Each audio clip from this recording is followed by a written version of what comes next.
How's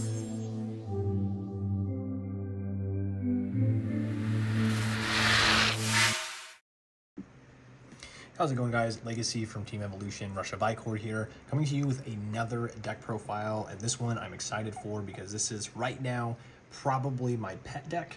I love this deck a lot. I've been having a lot of fun with it, and it's one of the first ones I really wanted to try and go in and build. And that is, as you can see, black and yellow. It is Kukulkan, the snake. And yeah, this card's great. Right now, yellow, which is Prophecy, is my favorite color in the game because it has to do with rebirth and a whole bunch of Egyptian themed stuff. And then Fear, which is black, has a lot of really cool synergy with this deck with the reanimate and being able to just keep coming back over and over and over. This deck mills a lot, it plays from the graveyard a lot, and this definitely feels like one of those avatars that's really underexplored right now, and people just haven't really seemed to look at it. So I'm going to give you my profile on it. Don't forget to give me a like, give me a subscribe if you want to see some more Rush of Ikorr content. Again, I'm going to continue to do some more deck profiles, and I have some other cool videos planned as well. And with set 2 being slowly announced, we're definitely going to do some card reviews on set 2, which I'm pretty excited for as well. So with that being said, let's get into the deck profile. So this avatar, how he works is you pay 2, and you can shuffle a card from your graveyard into your deck and draw a card. And this is very good because it is any card, not just a champion, which I think is phenomenally powerful. Its rush ability is that allied champions gain when it dies, summon it, but then void it the next time it would leave in the battlefield till the end of this turn. So the idea with that ability is to just get off some additional effects with anything that ends up dying. The rush ability on this card, I will admit, isn't that great. There's no real reason for some of your cards to have to come back after attacking. The biggest thing is that they come back immediately, not necessarily at the end of the turn, so it kind of goes past the reanimate aspect, which I suppose could be useful in some scenarios. But we're primarily focusing on, again, milling a bunch of cards from the graveyard. We have his avatar power to just help us recycle cards that we didn't necessarily want to mill that we could put back into the deck, and that's what we're doing. So to start things off, we have 2 Stargazers. Stargazer is arguably one of the coolest cards in the game. This card is basically, for better terms, the coin from Hearthstone, or Innervate from Hearthstone. And that's just the reality of it. This card costs 0, it gives you an extra influence for the turn, pretty straightforward. We have Foresight attached to this card, which means when we play this, we get to look at the top card of our deck or the opponent's deck and decide if we want to keep it on top or not. Pretty much a staple card in anything yellow. Then we have 2 frogs, 2 toads. So this one I've gone back and forth on quite a bit with what I want to attach to it. And the card I actually ended on was the Favorite of Osiris, which is sending the top 3 cards of your deck to the graveyard. Now, this deck, one of the issues that I had with it in the beginning was needing more mill. And I was playing cards like Desiccate, and I was trying to find a way to just get more cards into the graveyard. Turns out, this card, when you start doing the math, ends up being really good for a mill deck when it comes to a 1-cost infusion. So essentially, you're going to play this for 1, you're going to mill 3, it dies, it's going to come back from reanimate and mill another 3. So it is a 1-cost mill 6 effectively, which is very powerful in a mill strategy.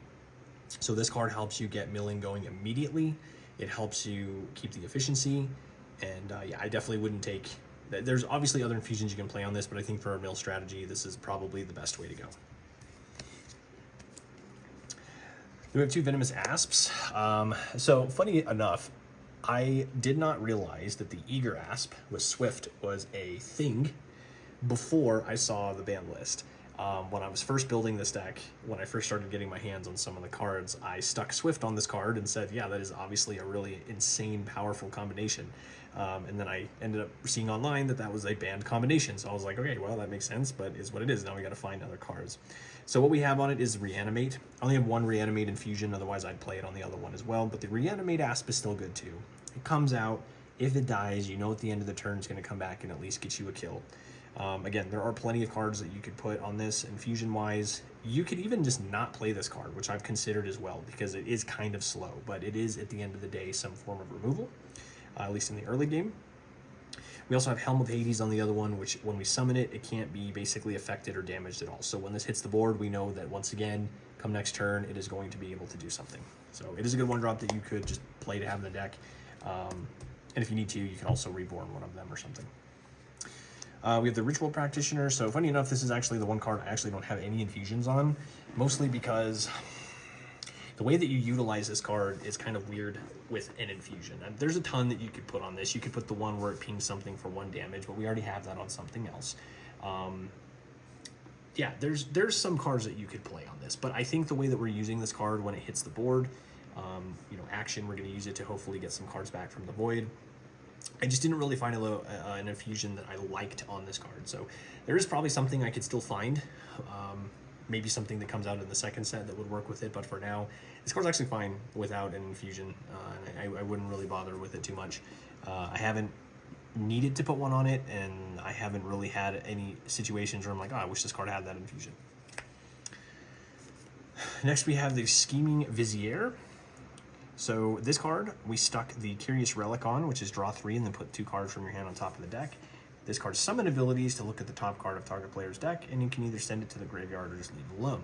So it's great because if you have a card in your hand that you want to get into the graveyard, you play this, you look at the top 3, you put 1 back how you want, and then you can mill that card. So it's a good way to fix your hand. I was also originally putting the Eager on this to give it Swift. That way you could go after early board stuff because this deck does have a little bit of an issue in the early game. But I liked this a little bit more, being able to mill and hand fix. That was a big deal as well. Next, we have the Dear Way. I think that's how you say that. Way, why? I don't really know exactly how you say that. But so this card, we stuck the Hamayume on it, which is to deal 1 damage up to a target champion. If it happens to be a demon, you destroy it instead. It's a 2/3/2 with Reanimate, so it's technically going to deal 5 damage in total if you get any other type of damage on it, which is great. And it's a good Reanimate card, so of course we're going to play it. Next, we have the Swift Messengers. So these ones, again, trying to keep the best cards that we can on this. We have the Scroll of Curses, just like before, a pretty standard good card with this. And then we also have the Kasanugi. So this isn't any different from what I had in my Isis deck. There are obviously a lot of cards that you can stick on this. It's very versatile, but I just think from a all-around perspective, these are 2 of the best infusions that you can stick on either of these cards. Also, Swift Messenger, I don't think really needs to be in this deck, but there's a world where you do need to still draw cards. You need to draw into your Rebirth cards, so it's fine. We have 2 Waywatcher. So this card is great when you secure Ikorr with it. Sorry, I'm trying to line these up as best I can. When you secure Ikorr with it, you can target a champion in the void and add it to your hand. So it's great recursion. We have the Ahu's Headdress, which means it can't be attacked if you have a Mayan. And then we have this one with +2 health. So a 3-cost 1/6 is great. And another one that just sometimes can't be attacked is also really strong to just make sure that these are resilient as possible to get our voided cards back.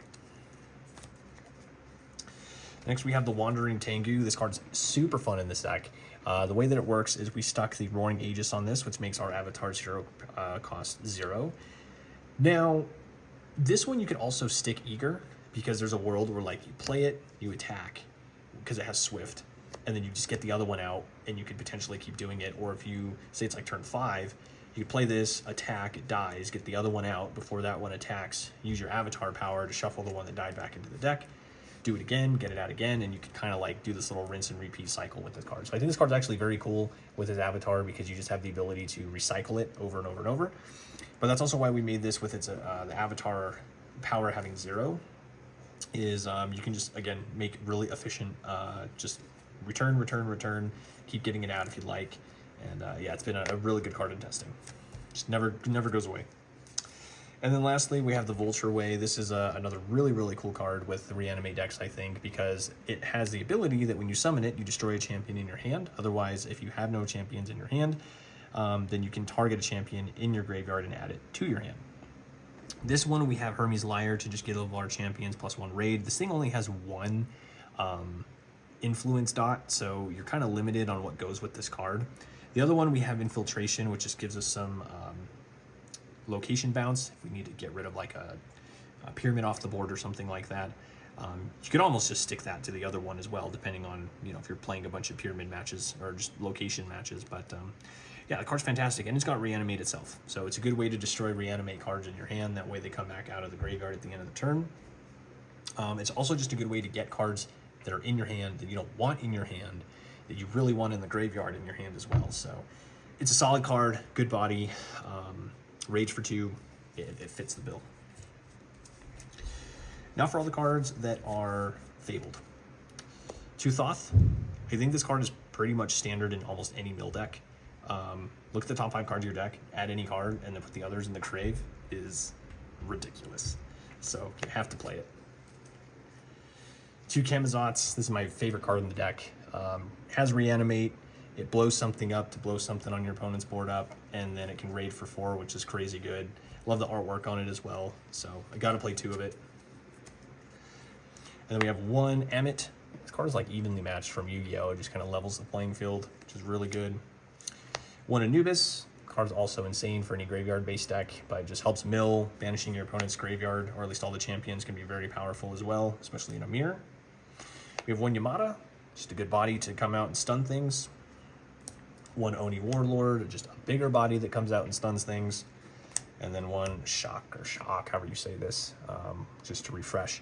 Now, I don't have it, but Yum Samil would absolutely be played in this deck. In fact, it'd be very broken in this deck, because to be able to reburn it, blow up the whole board, including your Reanimates, so they come back at the end of the turn, is huge. So hopefully I can get a copy of that. Once I do, I will absolutely play a copy of it. For locations, we play 1 Itza. This in tandem with your Avatar is just great, because you're basically recycling 2 cards a turn and drawing 2 cards a turn, which is awesome.